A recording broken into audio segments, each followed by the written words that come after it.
దేవుని నామానికే మహిమ కలుగును గాక. నా ప్రియమైన దేవుని బిడ్డలారా, మనం కొద్ది రోజులుగా యేసుక్రీస్తు యొక్క అద్భుతాలను గురించి మనము ధ్యానము చేస్తూ ఉంటున్నాం. యేసుక్రీస్తు ప్రభు అద్భుతాలను చేసే దేవుడిగా మనం చూస్తూ ఉంటున్నాం. ఆశ్చర్యకరుడిగా ఆయన కార్యాలను చేస్తున్నప్పుడు ఆయన కార్యాలను మనము ధ్యానిస్తూ ఉంటున్నాం. ఈరోజు కూడా అదే భాగంగా మనము మత్తయి సువార్త 8వ అధ్యాయము 23 నుంచి 27 వచనాల వరకు మనం ధ్యానం చేయబోతుంటున్నాం. మత్తయి సువార్త 8వ అధ్యాయం 23 నుంచి 27 వచనాలు మనం ధ్యానం చేయబోతుంటున్నాం. యేసుక్రీస్తు ప్రభు యొక్క జీవితంలో ఆయన చేసిన అద్భుతములు అనేకములై ఉంటున్నాయి. నా ప్రియమైన దేవుని బిడ్డలారా, ఇక్కడ యేసుక్రీస్తు ప్రభు ఆయన దోణి ఎక్కి ఆయన శిష్యులు ఆయన వెంట వెళ్ళిరి సముద్రంలో ప్రయాణము చేస్తూ ఉంటున్నారు. ఈ దరి నుంచి ఆ దరికి వారు ప్రయాణము చేస్తూ ఉంటుండగా మరి ఆ యొక్క సముద్రములో అనుకోని రీతిగా మరి తుఫాను లేచింది. దోణె అలల చేత కప్పబడెను. ప్రియమైన దేవుని బిడ్డలారా, మనమందరము కూడా ఎన్నో వాహనాలు మనం ప్రయాణం చేసి ఉంటాం కదా. రోడ్డు మార్గాన ఎన్నో ప్రయాణాలు మనం చేసామంటే బస్సులో, కార్లో, స్కూటర్లో, మరి వ్యానుల్లో, లారీల్లో ప్రయాణం చేస్తాం. ఇది రోడ్డు మార్గం. ఆకాశ మార్గం అనగా విమానంలో చాలా తక్కువగా మనం ప్రయాణం చేసి ఉండొచ్చు. అదే రీతిగా సముద్ర మార్గము అనగా సముద్రంలో ప్రయాణము, సముద్రంలో ఓడలు తప్ప వేరేవి కూడా వెళ్ళవు.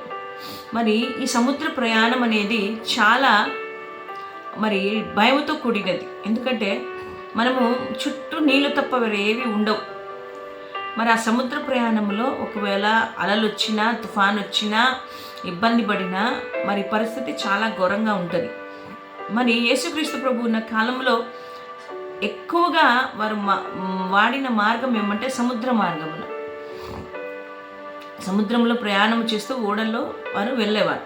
మరి ఇక్కడ సంఘటనలో కూడా యేసుక్రీస్తు ప్రభు మరి సముద్రంలో ప్రయాణం చేస్తుండగా మరి అనుకోకుండా తుఫాను లేచింది. ఇప్పుడు అందరూ కూడా మరి సైక్లోన్ ఎఫెక్ట్గా మనం అందరూ భయపడుతున్నాం కదా. శ్రీలంకలో వరదలు వచ్చి ఎన్నో ఇబ్బందులు పడుతూ ఉన్నారు కదా. మరి నా ప్రియమైన దేవుని బిడ్డలారా, ఈ రీతిగా ఉన్నప్పుడు తుఫాను లేచినప్పుడు మనమందరము కూడా మరి ఆ యొక్క భయంకరమైన పరిస్థితుల్లో మనము వెళ్ళిపోతాం. నా ప్రియమైన దేవుని బిడ్డలారా, ఈ ఉదయకాలమున కూడా దేవుని వాక్యం మనం ధ్యానించినప్పుడు, మనం చూసినప్పుడు తుఫాను వచ్చినప్పుడు ఎవ్వరు కూడా అలలను ఆపలేరు. ఎవ్వరు కూడా ఆ యొక్క ఓడలో మరి ఆ రీతిగానే ఉండలేరు. కారణం ఏమో తెలుసా? మరి అనేకులు ఆ తుఫానుకు సముద్రంలో ఉన్న నీరంతా కూడా ఓడల్లోనికి వచ్చేస్తుంది. మరి అటువంటి పరిస్థితుల్లో వాళ్ళందరూ ఉన్నారు. వారందరూ భయముతో ఉన్నారు. ఈరోజు లోకం అనే సముద్రంలో మనమందరూ ప్రయాణము చేస్తూ ఉన్నాము కదా. అనేకమైన ఆటంకాలు, అనేకమైన ఇరుకులు, ఇబ్బందులు మనం ఎదుర్కొంటున్నాము కదా. అనేకమైన దుఃఖములు, వ్యాధులు మనం ఎదుర్కొంటున్నాము కదా.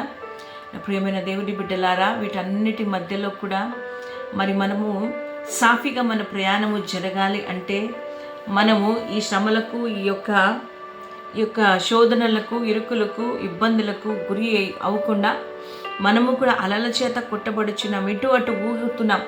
ఓడలో ఒక ప్రక్కన మనం స్థిరంగా ఉండలేకపోతుంటున్నాం. ఎక్కడ కూర్చున్నా నీరే, ఎక్కడ చూసినా సమస్య, ఎక్కడ చూసినా ఆటంకమే. లోపల భయము, భీతితో మనం వణికిపోతూ ఉంటాము కదా శ్రమలకు. ఓడలో ఉన్నట్టుగా మన జీవితం కూడా ఈ లోకమనే శ్రమలలో మనము ఈదుతూ ఉండగా ఓడలో వెళ్తూ ఉండగా అనేకమైన శ్రమలు ఎదుర్కొంటున్నాం. అలలను తట్టుకోలేక మనం బాధపడుతున్నప్పుడు ఇదిగో మా శిష్యులు ఏం చేశారంటే, మరి యేసు ప్రభు ఓడ అడుగున ఆయన నిద్రిస్తూ ఉన్నాడు. ఓడలో ఆయన నిద్రిస్తూ ఉన్నట్టుగా మనం రాబడింది. మరి ఇంత జరుగుతూ ఉన్నా కూడా యేసుక్రీస్తు ప్రభు నిద్రిస్తూ ఉన్నాడు. ఆయన మానవుడు కాదు, ఆయన దేవుడు. ఆయన దేవుడు, సృష్టికర్త అయినవాడు, సమస్తం ఎరిగిన దేవుడు. కానీ శిష్యులు భయముతో ఏం చేశారు? వారు భయముతో యేసుక్రీస్తు ప్రభును నిద్ర లేపుతూ ఉన్నారు. ఏమని లేపుతూ ఉన్నారు? ఆయన నిద్రకు వచ్చి, ప్రభువా నశించుచున్నాము, మమ్మను రక్షించుమని చెప్పి ఆయనను లేపిరి. నశించిపోవచ్చున్నాం.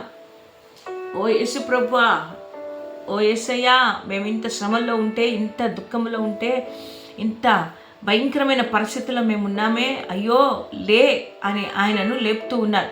మేము మునిగిపోతున్నాం, చాబ్రతుకుల్లో ఉన్నాం, నీకు కొంచెం కూడా చింత లేదా, నీకు ఆలోచన లేదా, ఏం పట్టనట్టుగా నిద్రపోతున్నావే అని ఆయనను ప్రశ్నింపసాగారు. హల్లెలూయా. మనము కూడా శ్రమలలో మనం ఎన్నో ఆటంకాలు ఎదుర్కొన్నప్పుడు, ఎన్నో శ్రమలను మనం ఎదుర్కొన్నప్పుడు, ఎన్నో కష్టాలు మనం ఎదుర్కొన్నప్పుడు, వేదన, దుఃఖం, రోగంతో మనం ఉన్నప్పుడు మనము కూడా యేసు ప్రభువుని మనం మీరాదిగా అంటాం కదా, యేసయ్యా నువ్వు మమ్మల్ని మర్చావా, నీకు చింత లేదా, నీకు ఆలోచన లేదా, అయ్యో మేము ఈ రీతిగా అన్ని రకాలుగా మేము నష్టపోతున్నాము, అయ్యో అన్ని రకాలుగా మేము పడిపోతున్నాం, అన్ని రకాలుగా మేము బాధపడుతున్నాం, మరి కొంచెం కూడా ఆలోచన నీకు లేదా అని యేసయ్యను ప్రశ్నించేవారిగా మనం ఉంటాం. అదే రీతిగా వీరు కూడా ప్రశ్నించి ఆయనను లేపినప్పుడు ఆయన అల్ప విశ్వాసులారా ఎందుకు భయపడుచున్నారని వారితో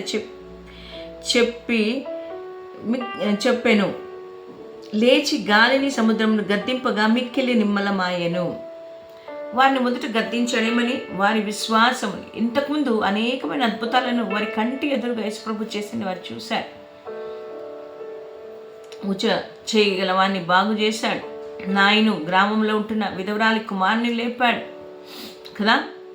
మరి ఇంకా అద్భుతాలను మనం చూసుకున్నాము కదా. ఎంతో మందిని ఆయన బాగు చేస్తూ వచ్చాడు. శతాధిపతి యొక్క కుమారుని బాగు చేశాడు కదా. పేతురు అత్త జ్వరంతో పండుకుని ఉంటే ఆమెను లేపాడు కదా.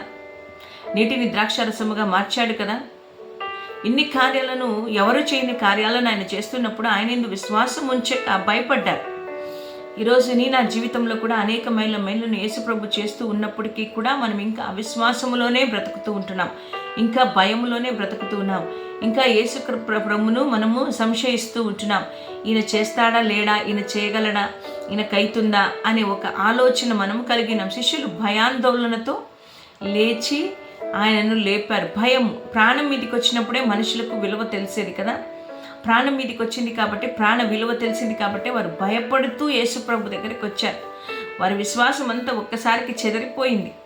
ఈరోజు ఎన్ని సమస్యలు వచ్చినా, ఎన్ని ఆటంకాలు వచ్చినా, ఎన్ని ఇరుకులు ఇబ్బందులు వచ్చినా, ఏ శోధనలు వచ్చినా, వాటన్నిటిలో గుండా మనం ఏం చేయాలంటే విశ్వాసము కలిగిన వారిగా, విశ్వాసమును విడవకుండా ధైర్యంతో పట్టుదలతో మనము ముందుకు వెళ్ళాలి. అల్ప విశ్వాసులారా అంటున్నాడు.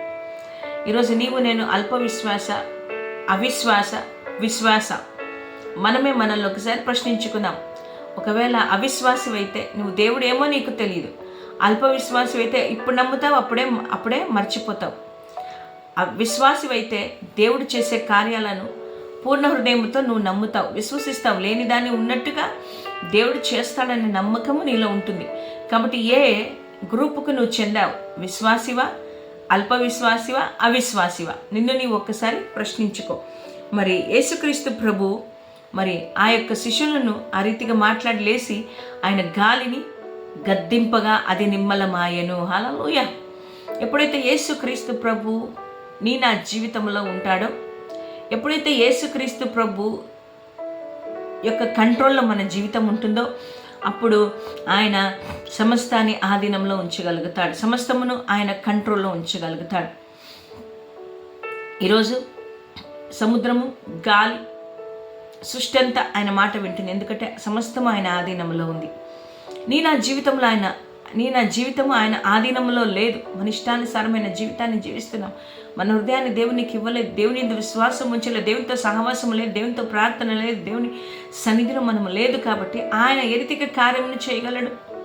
నీ జీవితాన్ని యేసుక్రీస్తు ప్రభువునకు అర్పించుకున్నప్పుడు, ఆయన హ్యాండ్ ఓవర్లో ఉన్నప్పుడు, ఆయన దగ్గర నువ్వు ఉన్నప్పుడు, ఎటువంటి ఆపద, ఎటువంటి ఇరుకు, ఎటువంటి వేదన, శోధన, దుఃఖం, వ్యాధి, సమస్యలు వచ్చినా వాటిని అన్నిటినీ కూడా ఆ తుఫానును గద్దించినట్టుగా ఆయన గద్దించగలడు. ఎందుకంటే ఆయన నోటి మాటలో శక్తి ఉంది.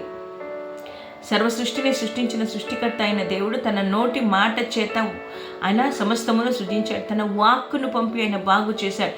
తన వాక్కులో శక్తి ఉంది. ఆ శక్తి ద్వారా చనిపోయిన లాజరు లేపబడ్డాడు కదా. నాయను గ్రామంలో ఉంటున్న విధవరాలి కుమారుడు ఆ వాక్కు ద్వారా లేవగలిగాడు. ఆయన వాక్కును పంపి బాగు చేసే దేవుడు. ఎటువంటి స్థితినైనా మార్చగలిగినది ఆయన వాక్కు. కాబట్టి ఉదయకాలమున ఆయన వాక్కును పంపి నీ జీవితంలో లేస్తున్న ప్రతి అలనను ఆయన ఆపివేయబోతూ ఉంటున్నాడు. ఆ మనుషులు ఆశ్చర్యపడి ఈయన గట్టివాడో, ఈయనకు గాలియు సముద్రము లోబడుచునవని చెప్పుకొనసాగిరి. అక్కడ ఉంటున్న శిష్యులందరూ కూడా అంటున్నారు, ఇలా ఈయన ఎటువంటి మనుషుడు? ఆయన మానవ రూపిలో ఉన్న దైవ స్వరూపము. హల్లెలూయా. ఆయన మానవునిగాను దైవికమైన దైవ స్వరూపిగాను మన మధ్యలోనికి వచ్చాడు కదా. ఇదిగో ఆయన అన్నీ చేయగలిగిన దేవుడు. హల్లెలూయా. మనం ఆయన గ్రహించలేకపోతుంటున్నాం. ఈ ఉదయకాలమున నా ప్రియ దేవుని బిడ్డలారా, ఆయన సమస్తమును నిమ్మలపరచగలిగిన దేవుడు. నీ జీవితంలో ఎటువంటి తుఫాను లేచినా, ఎటువంటి ఆపద లేచినా, నువ్వు మునిగిపోతూ ఉన్నా నువ్వు భయపడనక్కర్లేదు. యేసుక్రీస్తు ప్రభు నీ యొక్క జీవితంలో లేచిన ఆ అలలను ఆపివేసి నిమ్మలము చేయగలిగిన సామర్థ్యమైన దేవుడు. ఈరోజు మనం భయమును జయించాలి. విశ్వాసమును బట్టి, విశ్వాసముతో భయమును జయించే వారిగా మనం ఉండాలి. ప్రతి భయమును మనం తొలగించుకొని, నా జీవితంలో అయ్యో ఇదైపోతుంది, ఇది చేస్తే ఇదైపోతుంది, అయ్యో నా జీవితం పాడైపోతుంది, అయ్యో నా జీవితంలో నా కార్యాలు నేను చూడలేని అనే భయంతో మనం ఉన్నాం. కానీ ఈరోజు భయమును మనము పారద్రోలాలి. శిష్యులు భయపడినట్టుగా భయపడకుండా విశ్వాసము కలిగిన వారిగా, దేవుని వైపు చూసేవారిగా ఉండాలి. నా ప్రియమైన దేవుని బిడ్డలారా, సమస్తము ఆయన ఆధీనంలో ఉందని ఒక్కటి జ్ఞాపకం చేసుకోండి అంతే. నా జీవితం ఆయన చేతిలో ఉంది. నా జీవితం ఆయన చేతిలో ఉంది. మన భవిష్యత్తు ఆయన చేతిలో ఉంది. ఆయన సమస్తము ఆదివంతమైన దేవుడు. సమస్తం ఆయన చేతుల్లో ఉన్నాయి కాబట్టి ఆయన సమస్తాన్ని నిమ్మలపరచగలిగిన దేవుడు. ఈరోజు ఈ ఉదయకాలమున నువ్వు దుఃఖముతో, నీ కుటుంబ సమస్యలతో, నీ పిల్లల ఆరోగ్య విషయంలో, నీ యొక్క భర్త ప్రవర్తనలో, సంఘములో, సమాజంలో, అప్పులతో, దుఃఖముతో, రోగముతో, వేదనతో, లేవలేని స్థితిలో, బంధకములతో, మరి అనేకమైన చెడు అలవాట్లకు బానిసై నువ్వు ఆ యొక్క పాపం అనే ఊబిలో చిక్కుకొని పాపములో కొట్టుమిట్టాడుతున్నావా? భయపడదు. యేసుక్రీస్తు ప్రభు నేను లేవనెత్తగలడు. ఆయన నీ జీవితంలో లేచిన ప్రతి తుఫానును ఆయన నిమ్మలపరచగలడు. ప్రతి శోధనను బాగు చేయగలడు. ప్రతి దుఃఖమును బాగు చేయగలడు. ప్రతి దానిని ఆయన ఆపివేసి నిమ్మలపరిచే దేవుడు అయితున్నాడు. ఉదయకాలమున ఆయన వైపు నువ్వు చూస్తే మాత్రమే ఆయన కార్యము చేయగలడు. నువ్వు విశ్వాసివా, అల్ప విశ్వాసివా, అవిశ్వాసివా? నువ్వు విశ్వాసివైతే దేవుని యందు నమ్మిక ఉంచి దేవుని వైపు చూడు. దేవుడు కార్యములను చేసి నిన్ను, నీ జీవితాన్ని ఆయన లేవనెత్తుతాడు. దేవుడు ఈ మాటలు మన వినికిడిలో దీవించును గాక. ఆమేన్. ప్రార్థన చేసుకుందామా? పరిశుద్ధుడా, ప్రేమ కలిగిన దేవా, స్తోత్రాలు. ఉదయకాలమున నాతో మీరు మాట్లాడినందుకు మీకు వందనాలు. బలపరచండి నాయనా. లోకమనే సముద్రంలో మేము ప్రయాణం చేస్తుండగా మాకు వచ్చిన ప్రతి ఒక్క ప్రాబ్లంను సాల్వ్ చేసుకోవడానికి మీరు మాతో ఉండి, ఇదిగో తండ్రి మీరు చేస్తారనే విశ్వాసం కలిగి ఉంది కాబట్టి మీరు ప్రతి ఒక్క సమస్య నుంచి మమ్మల్ని దూరపరిచి, అయినా ప్రతి కుటుంబాన్ని మీరు బలపరిచి దీవించి, ప్రతి కుటుంబంలో సమాధానమును దయచేయమని, ధైర్యమును దయచేయమని, బలపరచమని యేసు నామములో అడిగి వేడుకుంటున్నాము తండ్రి. ఆమేన్. దేవుని నామానికి మహిమ కలుగును గాక.